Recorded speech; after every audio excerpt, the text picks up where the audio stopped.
Namaste students. Good morning everybody. On the behalf of Sri Sivusha College of Commerce, Management and Computer Education, I am Ami Sangvi. Warmly welcomes all of you. Let's start today's session.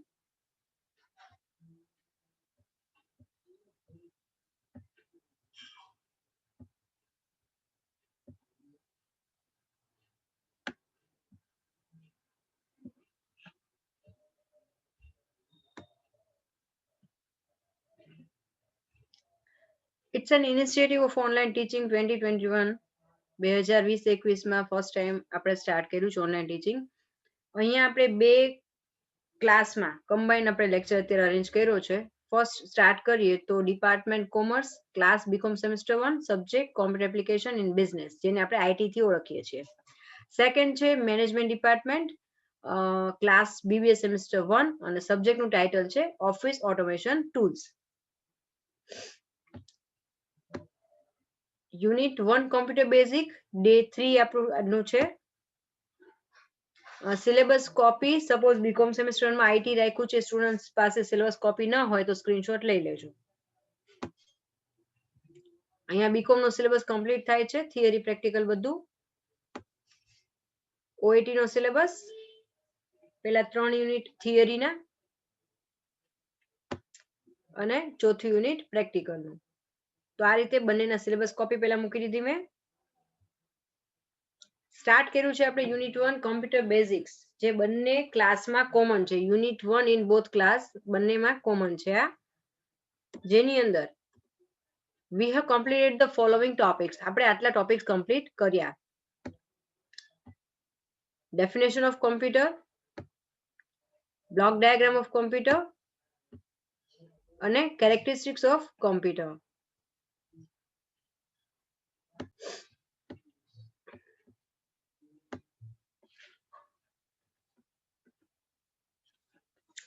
Generation of computers નો topic આપણે આ વખતે આજના લેક્ચરમાં લેશું, start કરશું અને બે જનરેશન કમ્પ્લીટ કરવાની છે એમાંથી.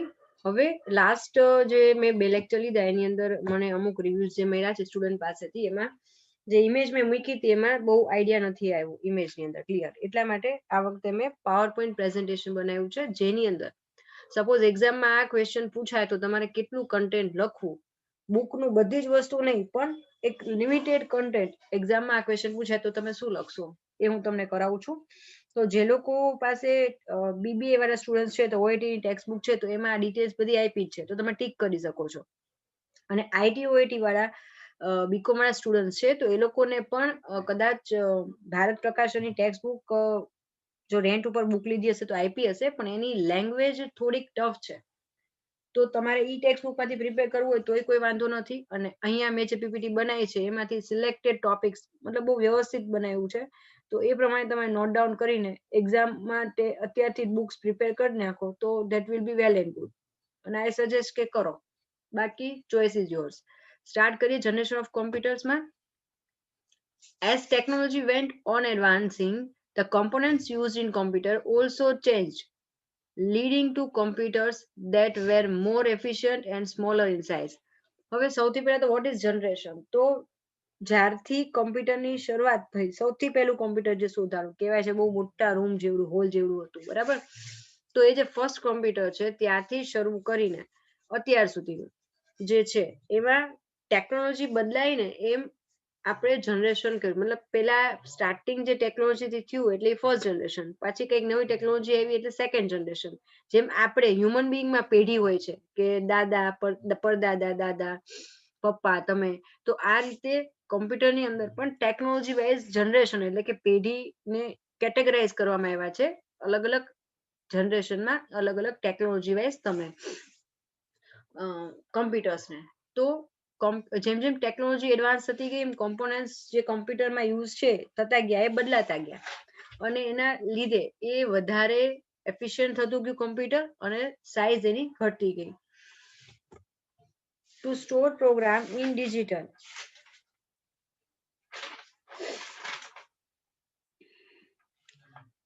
computer with CPU memory to hold instructions and data was the need at that time. મતલબ તમારે કોમ્પ્યુટરમાં ડેટા સ્ટોર કરવું હોય તો અહીંયા આટલી રિક્વાયરમેન્ટ રહેતી હતી.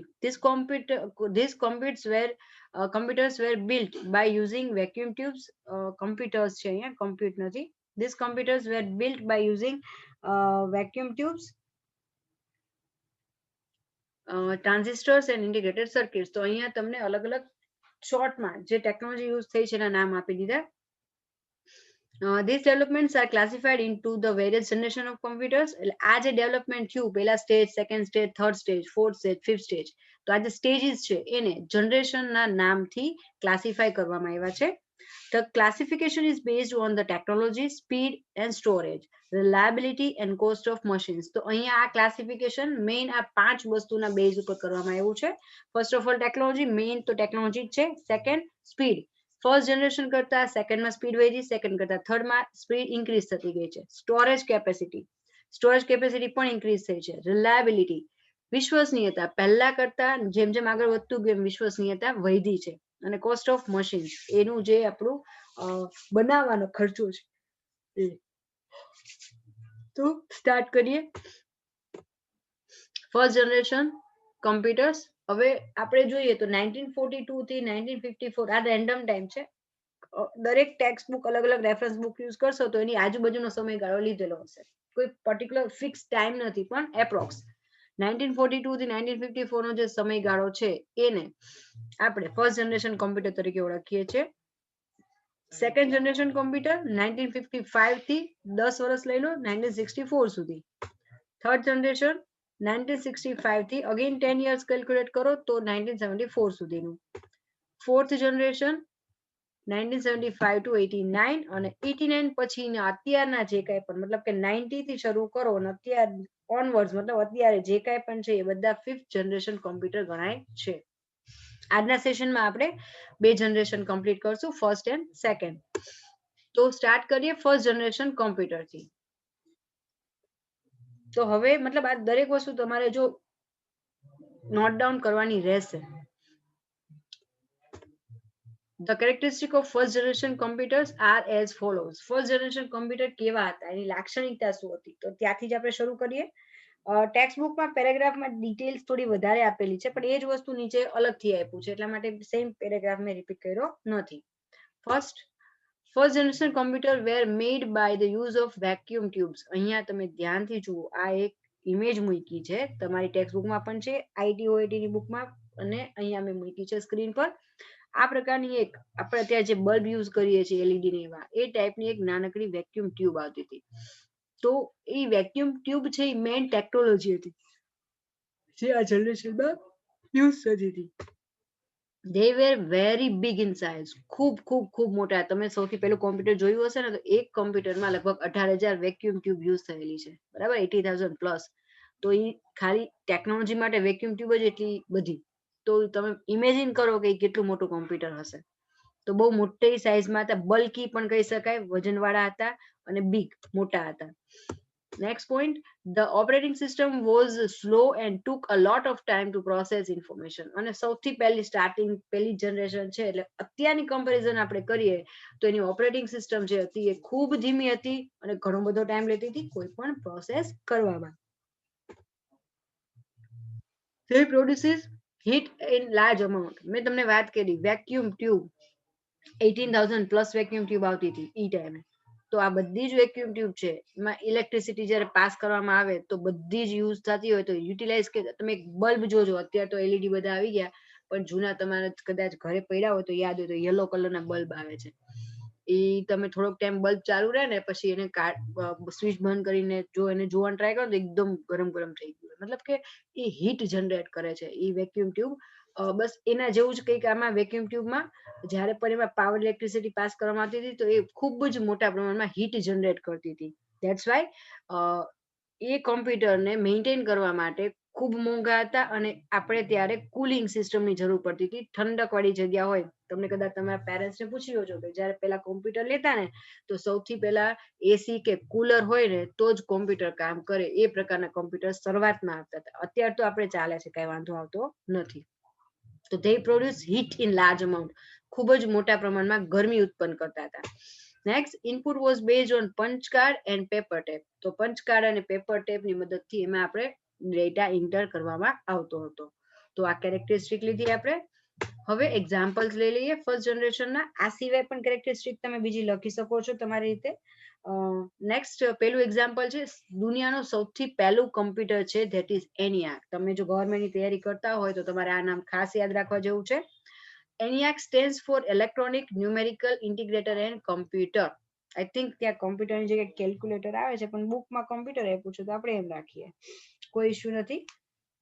તો ENIAC એનું full form.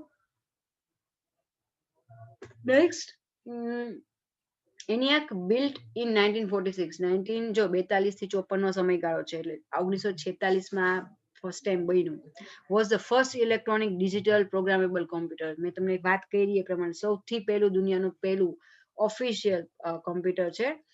Next, the instructions were entered into computer using plug switches, but it was a tedious job. મતલબ બહુ મોટું લાંબા મોટા હોલ જેવડું કોમ્પ્યુટર હોય, એમાં ટેકનિકલી બધી વસ્તુ ખબર હોવી જોઈએ, અલગ અલગ પ્રકારના ઘણા બધા પ્લગ્સ સ્વિચીસ હોય, અને મતલબ બહુ નોલેજેબલ પર્સન હોય ને એ જ એને ઓપરેટ કરી શકે. આપણા જેવા નોર્મલ માણસો તો એનો યુઝ પણ વિચારી ના કરી શકે. ઓકે, તો ઇન શોર્ટ આ રીતે યુઝ થતું હતું એની અંદર. નેક્સ્ટ લઈ લઈએ સેકન્ડ. જોઈએ આપણે ENIACમાં હજી એક પોઈન્ટ છે. It consisted 18,000 vacuum tubes, occupies 65 square metre and weighted more than 27,000 kilograms. Just wait, હું તમને એની ઇમેજ પણ દેખાડી દઉં.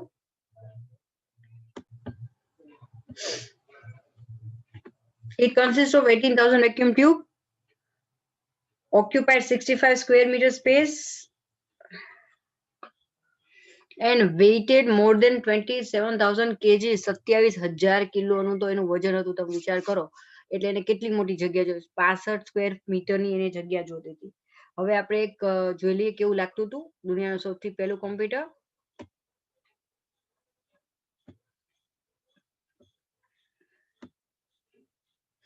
તો આ છે દુનિયાનું સૌથી પહેલું કોમ્પ્યુટર. આ મેં ટેક્સ્ટ બુક OET ની છે, એમાંથી આ પીક ત્રણ પીક મેં એમાંથી લીધા છે.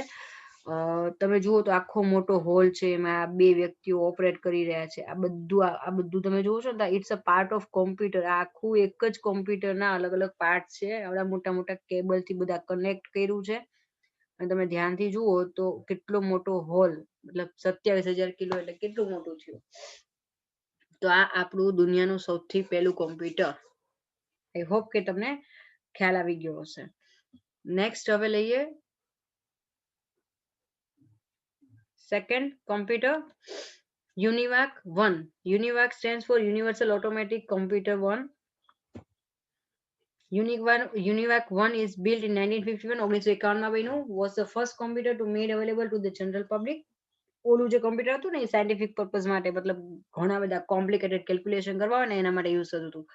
UNIVAC 1 છે એ પહેલી વખત મતલબ જનરલ પબ્લિક માટે એ બહાર પડ્યું કે ના, તમે પણ નોર્મલ વ્યક્તિ પર મતલબ બિઝનેસ પર્પઝ માટે કે એના માટે પણ તમે યુઝ કરી શકો છો. The instructions were entered using magnetic taps. ઓલામાં આપણે પંચ કાર્ડ હતું, આમાં મેગ્નેટિક ટેપનો યુઝ થયો. However, it was very expensive, but obvious છે. આ જ્યારે પણ કોઈ નવી વસ્તુ માર્કેટમાં આવે પહેલી વખત, તો એ તો જે હાઈલી એક્સપેન્સિવ હોય હંમેશા, અને બહુ લિમિટેડ લોકો જ યુઝ કરી શકે, એફોર્ડ કરી શકે, એટલા માટે ઇટ વોઝ વેરી એક્સપેન્સિવ. ખૂબ ખર્ચાળ હતું.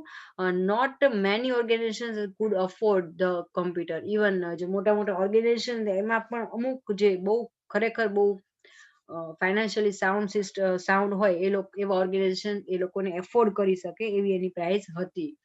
આખી દુનિયામાં પહેલું કોમ્પ્યુટર જ્યારે લોકો માટે બહાર પડે તો એ પણ સ્પેશિયલ લોકો જેને યુઝ કરી શકે, જે ફાઇનાન્શિયલી વધારે સાઉન્ડ હોય એ લોકોની પરિસ્થિતિ. તો UNIVAC 1 અને ENIAC આપણે બે કમ્પ્લીટ કર્યું. ફર્સ્ટ જનરેશન આપણે કમ્પ્લીટ કરી છે.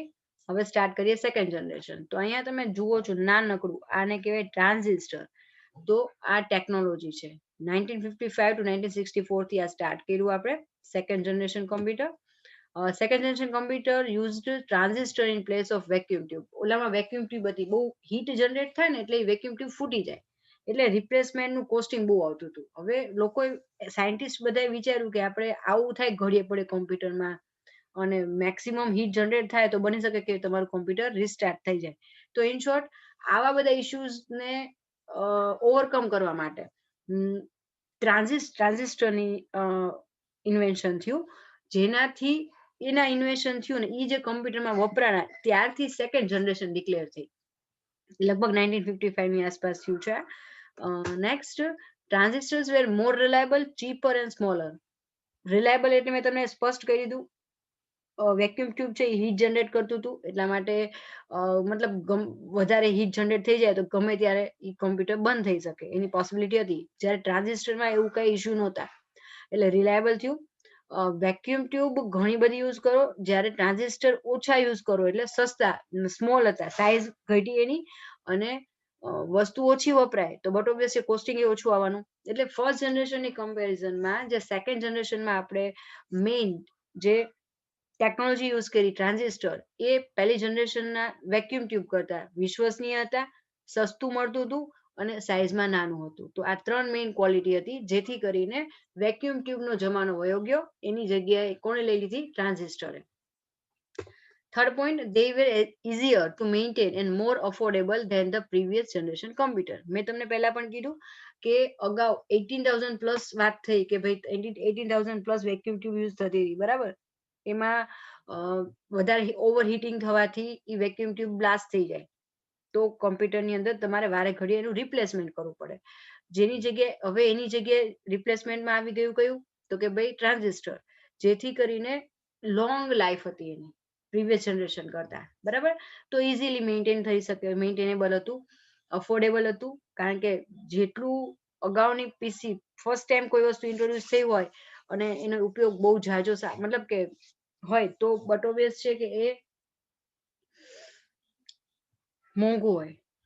એના રિપ્લેસમેન્ટમાં જ્યારે નેક્સ્ટ જનરેશનની વસ્તુ આવતી જશે એમ કમ્પેરિંગ ટુ ફર્સ્ટ એ હંમેશા સસ્તું જ રહેવાનું. ઓકે, તો મેન્ટેન કરવામાં ઈઝી હતું, અફોર્ડેબલ મતલબ હવે જનરલ પબ્લિક પણ એનો યુઝ શીખ્યા, એનું ઇમ્પોર્ટન્સ સમજ્યા કે ના કોમ્પ્યુટર છે તો એ આપણને બિઝનેસમાં અને દરેક જગ્યાએ કેટલું હેલ્પફુલ થઈ શકે એમ છે.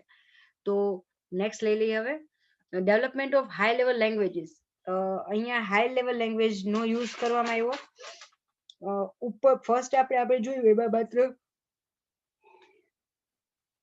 મશીન લેંગ્વેજ જ યુઝ થતી હતી. હવે હાયર લેવલ લેંગ્વેજ મતલબ પ્રોગ્રામિંગની જે લેંગ્વેજ આવે એનું ઇન્ટ્રોડક્શન થયું, ડેવલપમેન્ટ થયું, બરાબર.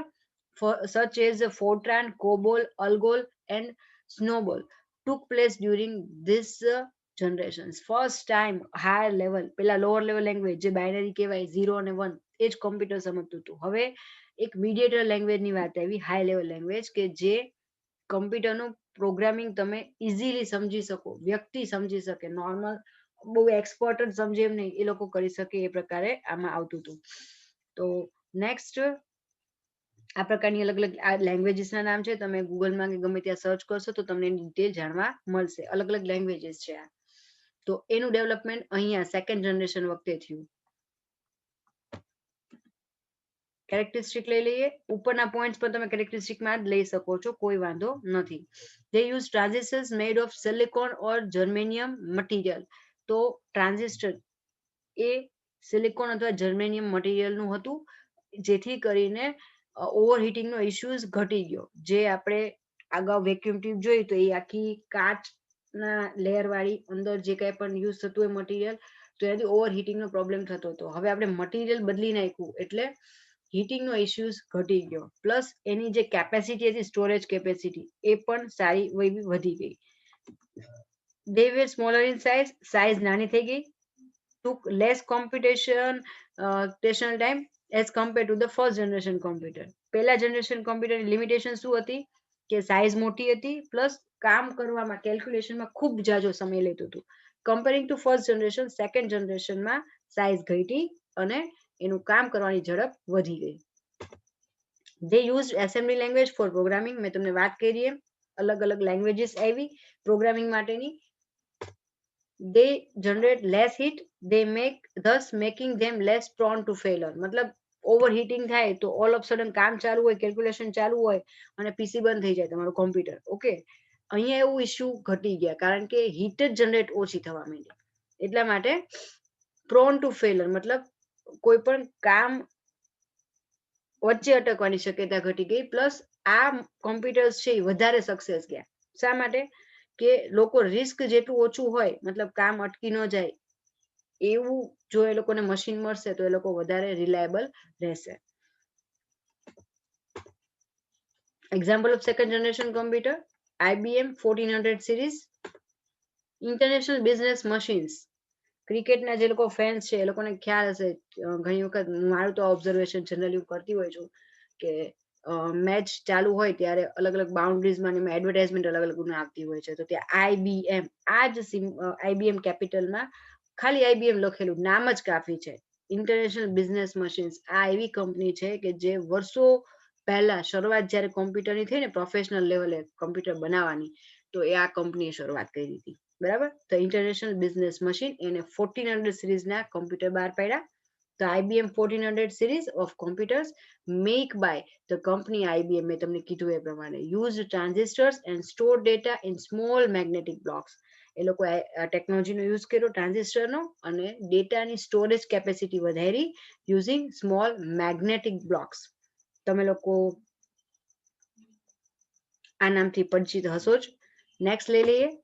Input and output were taken on punch card. Input કમ્પ્યુટરમાં ડેટા એન્ટર કરાવવો હોય તો પણ પંચ કાર્ડનો યુઝ થતો હતો. ઇવન આઉટપુટ જોતું હોય તો પણ પંચ કાર્ડ, મેગ્નેટિક ટેપ અને હાઈ સ્પીડ પ્રિન્ટરનો ઉપયોગ થતો હતો. they perform calculation on each character, અને એ કેરેક્ટર વાઇઝ પરફોર્મન્સ થતું હતું.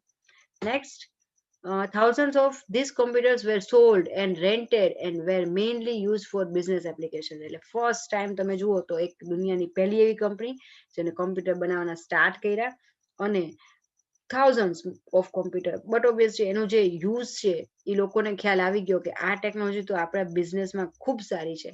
અત્યારે તમે જુઓ છો તો ઓનલાઈન કમ્પ્યુટર, મોબાઈલ સિવાય તો કામ નથી થતું. બરાબર. તો અહીંયા પહેલી જ વખત જ્યારે ઇન્ટ્રોડ્યુસ માર્કેટમાં થયા તો એ વેચાણાય તે, અને ઇવન રેન્ટેડ, ભાડે પણ જે લોકો એફોર્ડ નતા કરી શકતા એ લોકો રેન્ટ ઉપર લેવા માંડ્યા. બરાબર. અને બિઝનેસ એપ્લિકેશનમાં એનો ઉપયોગ થવા માંડ્યો બિઝનેસની અંદર, અને ઘણા બધા ધંધાનું, બિઝનેસીસનું આખું કામ કરવાની પદ્ધતિ, મેથડ બદલાઈ ગઈ અને એ લોકોનો ગ્રોથ ખૂબ થયો. એક્ઝામ્પલ લઈ લઈએ સેકન્ડ જનરેશન કોમ્પ્યુટરના. IBM 70, સેકન્ડ એક્ઝામ્પલ એનું IBM 7094 series. IBM built the 7094 series specifically for handling complicated scientific calculations. અગાઉનું જે આવ્યું એ લોકોએ બિઝનેસ પર્પઝ માટે બનાવ્યું હતું. દરેક કોમ્પ્યુટર બનાવવાના પર્પઝ પણ અલગ અલગ હોય છે. તો અહીંયા આ સિરીઝ છે એ નોર્મલ બિઝનેસ પર્પઝ માટે નહીં, પણ અલગ અલગ સાયન્ટિફિક રિસર્ચ જ્યાં થાય છે, સાયન્ટિસ્ટ બધા કરતા હોય, તો એ લોકોના કેલ્ક્યુલેશનમાં હેલ્પફુલ થઈ શકે એના માટે આ પ્રકારની આપણે મશીન બનાવવામાં આવ્યું. they had an increased processing speed for floating point calculations. floating point મતલબ અપૂર્ણાંક સંખ્યાઓ. આપણે તમને કોઈ વસ્તુ, ઘણા બધા બહુ સારા વિદ્યાર્થીઓ હોય છે એઝ અ હ્યુમન બીંગ પર. પ્લસ હું અત્યારે વાત કરું છું એ લોકોનું મેથ્સ બહુ સારું હોય છે. તમે એમને એમ કહો કે ભાઈ આ 3 આંકડાનો, 4 આંકડાનો, 5 આંકડાનો મલ્ટિપ્લિકેશન કરી નાખો તો ફટાફટ એ લોકો ગણતરી વિધાઉટ કેલ્ક્યુલેટર કરી નાખે. પણ પોઈન્ટની વાત આવે તો મે બી પોસિબલ તમે એટલું સ્પીડમાં ન કરી શકો. ઇવન કેલ્ક્યુલેટરમાં પણ પ્રોબ્લેમ થાય. જ્યારે અહીંયા એ લોકો ફ્લોટિંગ પોઈન્ટ કેલ્ક્યુલેશન, મતલબ ફ્લોટિંગ મતલબ અપૂર્ણાંક સંખ્યાઓ જે કહેવાય એ પણ ખૂબ ઝડપથી એ લોકો કરી શકતા, આ કોમ્પ્યુટર્સ કરી શકતા હતા. લોકોની, સોરી, કોમ્પ્યુટર્સ. તો આ મશીન્સ જે સ્પેસિફિકલી બનાવવામાં આવ્યા કોમ્પ્લિકેટેડ સાયન્ટિફિક કેલ્ક્યુલેશન માટે, અને સાયન્ટિફિક કેલ્ક્યુલેશનની વાત આવે છે કે પોઈન્ટ પછી 50, 60, 70, 80 કેટલી સંખ્યાઓ આવતી હોય દશાંશ ચિહ્ન પછીની. બરાબર. ડેસિમલ પોઈન્ટ પછીની. તો એવા ફ્લોટિંગ પોઈન્ટમાં એ સ્પીડીલી કામ કરતું થઈ ગયા. સ્પેસિફિકલી એના માટે જ બનાવવામાં આવેલા હતા. Instructions were fed using punch card and magnetic tape. એ તો આપણને ખ્યાલ જ છે. સેશન હવે આપણે કમ્પ્લીટ કરીએ છીએ. નેક્સ્ટ આજે બેક ટુ બેક બાકીની થર્ડ અને ફોર્થ અને ફિફ્થ જનરેશનનું પણ આપણે લર્ન કરશું. આટલું નોટ ડાઉન કરી લેજો. Have a great day ahead. Stay safe, stay at home.